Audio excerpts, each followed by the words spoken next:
get ass out of here. Christmas in the middle of June. Boy, did I time this perfectly. Hello, I'm Discord Jedi Knight, and at this time it's actually summer where I'm at nowhere near the holidays. No, it's just roasting 100-degree weather, perfect for a backyard barbecue. And the pool. Wow, I wish it were a little cooler, not gonna lie. My favorite weather is actually autumn. It's cool enough for a walk without sweating, but warm enough that I don't need to put on a jacket. Despite it having my least favorite holiday, Halloween, I do enjoy the temperature during that time of year. Feel free to check out my review of Nightmare Night for more details on that after this video. But hey, we're reviewing episode 11 of My Little Pony Season 2, Hearts Warming, and I have to give the writers credit here. I love the entire concept of Hearts Warming. It builds so much onto the lore of My Little Pony.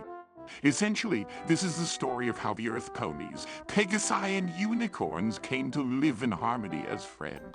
The creation of Equestria, and for that matter, a little town called Dirtville, later to be renamed Ponyville. For Hearts Warming, Celestia put Twilight and her friends in charge of putting on the big Hearts Warming tale of Twilight Canterlot. And here, we get to learn the truth about how life in Equestria came to be. There have been many other YouTubers who have made excellent, detailed analysis videos on Hearts Warming. I encourage you to go search them out for more details if you're interested.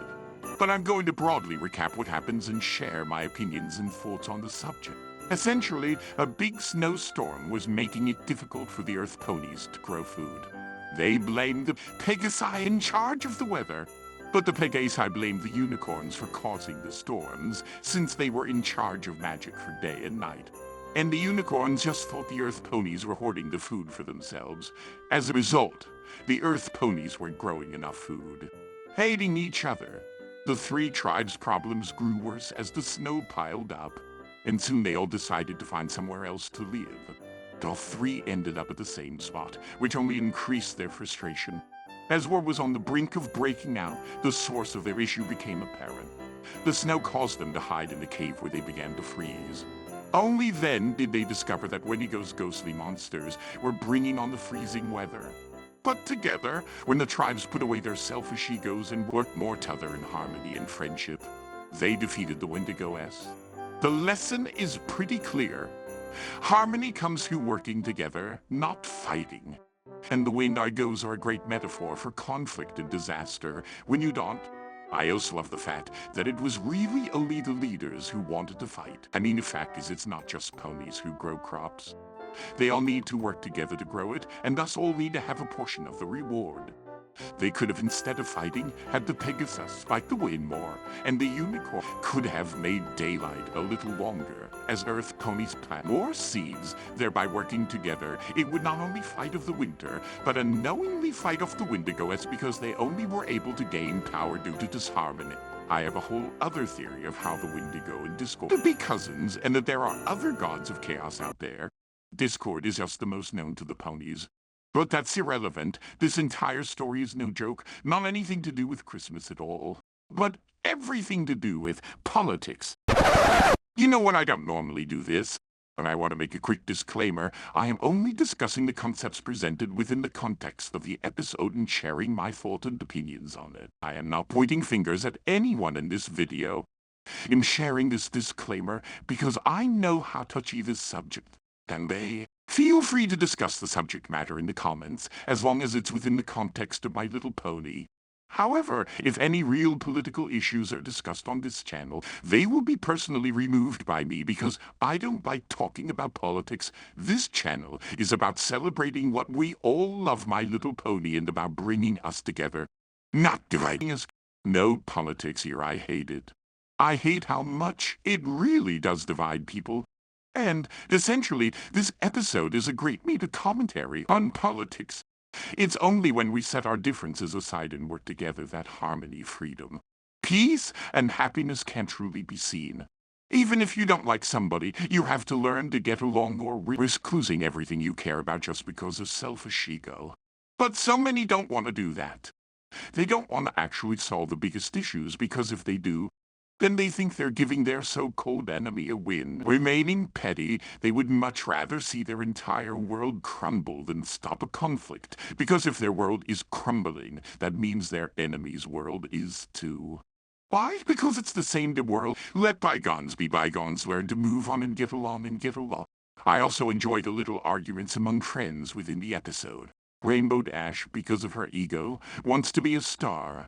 Applejack tried to tell her she's not. Fluttershy is scared thanks to Rarity telling her thousands of people are coming to watch her, which leads Twilight and Pinkie to try and get her on stage. Rarity is mad because her hair is being ruined by the cold wind and told Applejack to close the window, but she's too busy telling Dash off. Yet, because of their arguing, no one is doing anything to solve their biggest issue. Close the window before they freeze their astatus off. And no, this wouldn't solve everything, right? But it would solve the most important issue. And once that is solved, they can then warm up, take a breath, calm down, and come back to the next issue at hand and talk like rational adults instead of fighting like children. And yes, by the end of the episode, it is solved when someone finally closes the window. Love the fact that this story isn't about forcing you to behave. It's about choosing a better path, solving the real issues, and moving forward in harmony by working together instead of arguing. Because of this, I can't give this episode less than a 10 out of 10. No, it isn't my favorite ever. And no, it's not even my favorite heartwarming special. Feel free to check my ranking of the heartwarming episodes if you want to know which one is my favorite in this series. Now, once again, just to clarify, feel free to share your opinions on the concepts presented in this episode. This is, after all, what I am doing in my reviews. However, any politics of any kind will be personally removed by me from this channel, because I really hate politics. This channel is about escaping all that nonsense and talking.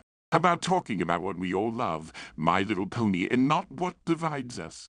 Thank you for understanding. I just wanted to clarify that, because I know how delicate this subject can be, and I was just speaking in general language, not pointing fingers at anyone here. But overall, this episode is a blast both in and creativity and world building of Equestria. Let me know your thoughts down in the comments below. Like, share, subscribe, and remember, my friends, to start working together. Put aside your differences, because friendship is magic.